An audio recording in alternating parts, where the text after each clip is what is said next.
Bonsoir à tous. Ce soir, j'aimerais qu'on puisse examiner la vidéo intitulée 10 choses à savoir sur la fin du monde.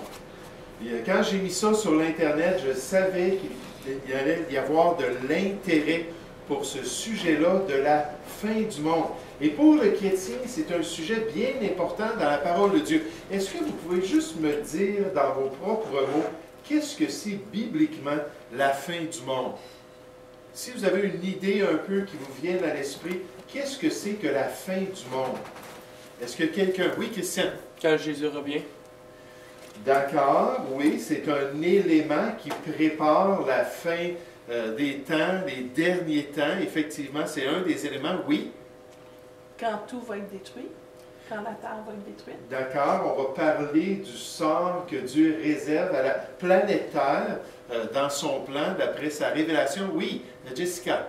Le triage des brevets et des routes. Oui, ça aussi, c'est un autre élément. Puis, Mme Jutra. La fin du temps de la grâce. Oui, aussi la question du choix de l'homme va prendre fin un jour. Puis Dieu va dire, c'est terminé ce choix-là que l'être humain a. Mais je veux juste vous dire que bibliquement, en gros, la fin du monde, c'est un changement dans l'ordre des choses de l'expérience de l'être humain. Un changement majeur au niveau de l'ordre des choses. Le monde souvent parle du nouvel ordre mondial.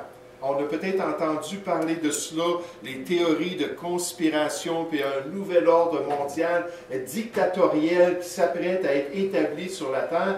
Mais dans un sens, la Bible enseigne qu'à la fin du monde, il va y avoir un changement dans l'ordre des choses. La gérance de la planète Terre va être enlevée d'entre les mains de l'homme. Et c'est Dieu qui va prendre le contrôle du sort de l'être humain. Lorsque Dieu a créé l'homme à son image, il lui a donné une gérance visible sur toute chose. Il a dit, va puis assujettis cette création que j'ai faite. Tu vas régner sur les animaux, tu vas régner sur cette terre. Mais un jour, puis on le voit aujourd'hui, n'est-ce pas, que c'est l'homme, les nations du monde, c'est l'être humain qui domine, c'est l'être humain qui visiblement est au contrôle. Puis lors de la fin du monde, l'aspect le plus majeur et le plus drastique, c'est le fait qu'il va perdre cette gérance du monde. Puis donc, à travers cette petite étude, ce soir, on va regarder 5 des 10 points de cette étude-là, considérant la parole de Dieu et les enseignements que Dieu nous donne concernant la fin du monde. Donc, j'espère qu'on va bien entendre, puis je vais arrêter à chaque point pour vous donner quelques explications. Fait numéro 1. La fin du monde est décrite en détail dans la Bible, la parole du Dieu vivant. Donc, dans la parole de Dieu, nécessairement pour le chrétien, c'est très important si ça se trouve dans les Écritures. Et la parole de Dieu, dans l'Ancien et dans le Nouveau Testament, aborde la question de la fin du monde. Ça fait partie des prophéties bibliques qui passent tout à travers les Écritures. Et nécessairement, ces passages qui se concentrent sur cet aspect de la fin du monde, cet aspect prophétique, ressortent des textes qu'on appelle apocalyptiques. On avait fait la série sur l'Apocalypse, on avait regardé dans l'Ancien Testament, il y a 3 livres qu'on appelle apocalyptiques. Parce qu'entre autres, ils traitent de la question de la fin du monde, et il y en a un dans le Nouveau Testament. Dans l'Ancien Testament, on a le livre d'Ézéchiel. Ensuite, on a le livre de Daniel, le livre de Zacharie et le livre de l'Apocalypse dans le Nouveau Testament. Il y a plus d'informations ailleurs sur ce sujet-là, mais ces livres-là donnent le concentré de l'enseignement biblique concernant la fin du monde. Donc, la Bible nous parle de ce sujet. Continuons. Point numéro 2. Fait numéro 2. Les Saintes Écritures présentent une chronologie des événements menant à la fin du monde, incluant les personnages clés qui feront partie du scénario des derniers temps. Donc là, on voit que la Bible nous présente un peu les séquences des événements. Elle nous donne une chronologie, puis elle nous présente les personnages, les pions stratégiques que Dieu va placer alors qu'il amène les choses vers la fin. Puis quand on pense aux Écritures et aux événements qui mènent vers la fin, on pense par exemple à l'enlèvement de l'Église. La Bible nous parle de l'enlèvement à plusieurs reprises. Ce moment-là où la trompette va sonner, puis les chrétiens qui sont morts vont ressusciter, les chrétiens vivants vont se joindre à eux avec un nouveau corps, ils vont monter dans la présence du Seigneur. Puis là, ça va ouvrir le monde sur une nouvelle ère, lorsque les chrétiens vont être enlevés de la planète Terre. Puis ensuite, la Bible nous parle de la période de la tribulation. Une période qui va durer 7 ans. Une période qui est décrite au niveau des années, au niveau des mois, et même les jours. On nous dit le nombre de jours qu'elle va durer. Puis en gros, ça va durer 7 ans. Ça va être une période où il va y avoir le règne du dernier empereur sur la planète Terre. Pendant ces 7 ans-là. Encore une fois, la Bible nous donne ces détails. Ensuite, elle nous parle d'un règne de 1000 ans, qu'on a intitulé le millénium, pendant lequel il va y avoir temporairement sur la terre un âge d'or. Puis le Seigneur Jésus va être dans le centre de tout ça. À 6 reprises dans les Écritures, on nous parle de ces 1000 ans.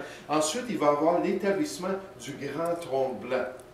Au niveau de la séquence, combien de temps ça va prendre, ce grand trône blanc, le jugement dernier. La Bible, c'est indéterminé. On ne nous donne pas la durée de ce grand trône blanc-là, de ce jugement dernier, mais c'est un élément, et finalement, il nous présente les nouveaux cieux et la nouvelle terre.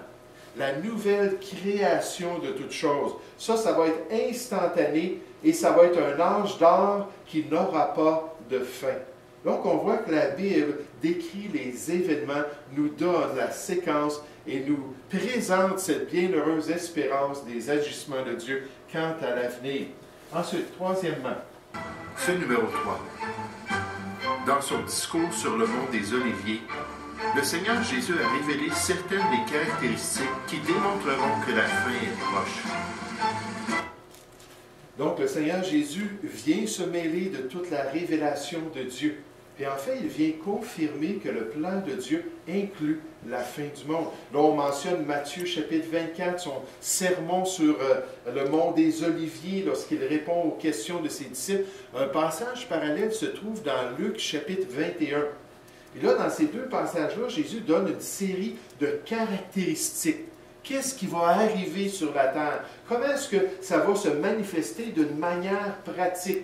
Puis une des choses qu'il mentionne, c'est cet aspect-là qu'on a parlé tout à l'heure de la tribulation, mais la deuxième partie de la tribulation qui s'appelle la grande tribulation. Puis Jésus révèle dans Matthieu chapitre 24 que la grande tribulation, ça va être la pire époque dans l'histoire de l'homme. Jamais auparavant et jamais dans l'avenir, y aura-t-il une telle période? Il dit au verset 22 de Matthieu 24 que si les jours, les 7 ans, les 3 années et demie qui restent à la fin, si ces jours-là n'avaient pas été abrégés, écourtés par Dieu, personne n'aurait survécu aux événements de la fin. Et Dieu a planifié un temps spécial pour que l'être humain puisse continuer. Donc, le Seigneur Jésus vient confirmer qu'effectivement, ça fait partie du plan de Dieu, ces éléments de la fin du monde. Quatrième détail. Fait numéro 4. La fin du monde ne sera pas causée par l'homme, par ses armes de destruction massive, comme il est souvent cru et prédit. Souvent, lorsqu'on regarde les films modernes, on parle de catastrophes écologiques, on parle du réchauffement planétaire, on parle de la pollution ou de la destruction nucléaire de la race humaine. Puis là, il n'y a plus personne qui habite sur la planète Terre parce que l'être humain a mal géré le monde, puis il a agi par cupidité, puis avarice, puis les nations se sont détruites. La Bible nous dit que non, c'est Dieu qui est au contrôle du sort de l'homme et du sort de la planète Terre. Puis en fait, ce qu'on voit dans les Écritures, c'est que c'est Dieu qui est en train d'organiser les événements. Il connaît la séquence des choses parce que c'est selon son plan, selon sa chronologie. C'est lui qui a décidé de tout ce qui va se produire. C'est lui qui va tout gérer. C'est lui qui va travailler dans les cœurs de l'homme. C'est lui qui va se manifester. Juste par exemple, quand on pense au livre de l'Apocalypse, Dieu révèle 21 fléaux qui vont se manifester pendant la période que Jésus a décrite comme la grande tribulation. 3 ans et demi de temps, 21 fléaux, 7 sceaux, ensuite 7 trompettes, et 7 coupes vont se manifester et ces fléaux-là vont affecter la planète Terre et aussi l'être humain. Dans Apocalypse 15, au verset 1, on nous dit les 7 fléaux, les derniers, les 7 coupes que je viens de mentionner, car c'est par eux que s'accomplit la colère de Dieu. Et s'il y a une fin du monde, c'est pas parce qu'un homme va avoir pesé sur le gros piton rouge. Le gros piton qui s'est marqué, là, la fin. N'est-ce pas? Ce n'est pas parce que l'être humain va avoir pollué la terre au point qu'elle sera inhabitable. Non, c'est Dieu lui-même qui va gérer toutes ces choses pour arriver à la fin selon son plan. Regardez avec moi dans le livre de l'Apocalypse, rapidement. Apocalypse chapitre 11. Apocalypse chapitre 11. À partir du verset 15, dans la description des événements que Dieu est en train d'envoyer sur la terre, ou permettre sur sa terre. On nous dit le 7e ange, Apocalypse 11, verset 15, sonna de la trompette. Il y eut dans le ciel de fortes voix qui disaient, « Le royaume du monde est remis à notre Seigneur et à son Christ. » Donc, ce n'est plus l'homme qui va dominer, ce n'est plus l'homme qui va choisir. C'est un des événements majeurs de la fin. Et il régnera au siècle des siècles. Et je trouve ça vraiment frappant qu'on parle de ce royaume, on parle de Dieu, de son Christ, qu'on met ça au singulier. Pas il au pluriel, il au singulier.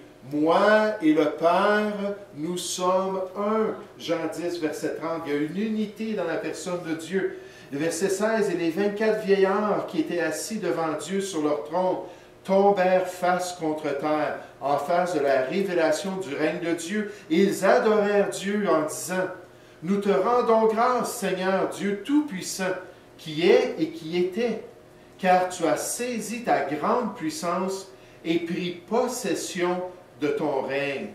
Les nations se sont irritées, ta colère est venue, et le temps est venu de juger les morts, de récompenser tes serviteurs, les prophètes, et les saints et ceux qui craignent ton nom, les petits et les grands, et d'exterminer ceux qui détruisent la terre. » Puis on voit comment est-ce que c'est Dieu qui va dominer, c'est lui qui va gérer les choses, et c'est lui qui va décider comment les événements vont se produire sur la terre.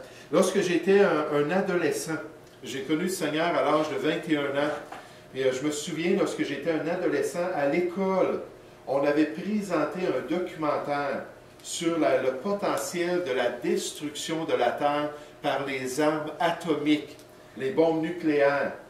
Puis je me souviens, pendant des mois, je faisais des cauchemars, qu'il y avait une bombe qui explosait à Montréal, puis qui venait tout détruire les banlieues de Montréal. J'habitais à Boucherville à cette époque-là. Puis comment est-ce que j'avais peur? Parce que je ne réalisais pas que Dieu avait promis que c'est lui qui est au contrôle, que c'est lui qui est souverain sur sa création. C'est lui qui va gérer toutes choses. Puis il nous dit que la fin s'en vient, mais selon son plan, selon sa miséricorde, et aussi par rapport à son salut. Et vous allez voir dans les restants des points un peu plus loin, comment est-ce que Dieu veut que l'être humain puisse rentrer dans cette relation avec lui et être en paix avec son Dieu. Donc on a vu que la Bible, les deux testaments, nous parlent de la fin du monde, surtout dans les livres apocalyptiques. On a vu qu'il y a une chronologie précise des événements. On peut suivre presque les jours, les mois. On peut voir là, comment les choses vont se produire. Dieu ne nous donne pas les dates, mais il nous donne des durées, puis il nous donne des contextes et des caractéristiques. On a vu que le Seigneur Jésus, lorsque questionné, a révélé les caractéristiques des derniers temps, sachant exactement ce qui allait se produire et soulignant le fait qu'il y aurait une période de temps avant la fin qui serait terrible pour l'être humain sur la terre. Puis, quatrièmement, on voit que ce n'est pas l'homme qui va détruire la terre lui-même. Dieu lui a donné une gérance. Il a peut-être mal géré, comme on l'a vu ici, ceux qui détruisent la terre dans le livre de l'Apocalypse, ceux qui ont mal entretenu la terre, qui l'ont peut-être polluée, et ainsi de suite. mais on voit que Dieu, lui, va prendre le contrôle, puis va accomplir ses plans et son dessein souverain. Puis dernièrement, ce soir, on va terminer avec ce point. Fait numéro 5. La fin du monde ne sera pas la fin de la race humaine, mais plutôt un changement de mode dans l'expérience de l'homme. Donc ça, c'est un détail aussi très important. Dieu nous dit que l'être humain est aimé de son Dieu. Car Dieu a tant aimé l'humanité qu'il a donné son propre Fils. Il ne désire pas que le méchant périsse. Il ne veut pas qu'on soit détruit, que la race humaine disparaisse. Pensez lorsque Dieu a envoyé un déluge universel sur la terre. Il a permis à la race humaine de survivre, n'est-ce pas, pour qu'il puisse repeupler la terre, puis procréer, puis vraiment encore avoir l'occasion d'être en relation avec Dieu. Mais dans les derniers temps, on va voir d'autres détails. Dieu voulant, la semaine prochaine, on s'aperçoit d'une chose, c'est que Dieu a un plan pour l'être humain. Puis Dieu appelle l'homme à se tourner vers lui pour connaître ce plan et bénéficier de sa grâce et de sa miséricorde. Le Dieu de la Bible veut offrir à l'homme une vie qui va durer sans fin. Il veut lui donner une vie qui va durer éternellement, qu'il puisse être avec lui pour toujours dans son paradis. Le Seigneur Jésus dit concernant l'être humain, et en particulier ses brebis, dans Jean 10, 28, il dit « Je leur donne la vie éternelle ». Aeonios dans le grec, qui veut dire sans fin, qui dure pour toujours, d'âge en âge et d'époque en époque. Dieu veut offrir une telle vie à l'être humain pour qu'on puisse être avec lui pour toujours, pour qu'on puisse expérimenter l'immortalité et pour pouvoir bénéficier de ce nouvel ordre que Dieu va établir dans l'avenir de l'être humain. Regardez 2 versets en terminant dans l'enseignement du Seigneur Jésus, dans Jean chapitre 6, 2 versets en terminant, qui nous rappellent le fait qu'on doit faire un choix dans notre relation avec Dieu. Et que Dieu a tellement aimé le monde qu'il a donné son Fils unique, afin que quiconque croit en lui ne périsse point, mais qu'il ait la vie éternelle. Puis Dieu veut que l'être humain passe à travers la fin du monde, qu'il survive et qu'il puisse vivre avec lui pour toujours. Ça, c'est son plan parfait pour les nations de ce monde. Dans Jean 6, 40, Jésus révèle ce plan parfait en disant « La volonté de mon Père, c'est que quiconque voit le Fils, en parlant de Jésus-Christ lui-même, et croit en lui, et qu'il ait la vie éternelle. » La vie sans fin.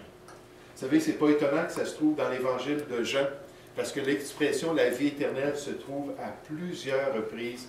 Et c'est l'objectif, la volonté de mon Père. Voici ce que Dieu veut pour l'être humain, c'est qu'on puisse vivre pour toujours avec lui. Et au verset 46, Jésus a dit, au verset 46, c'est que nul n'a vu le Père, sinon celui qui vient de Dieu. Attendez un instant, je me trompe dans ma référence, verset 47. Je n'étais pas loin.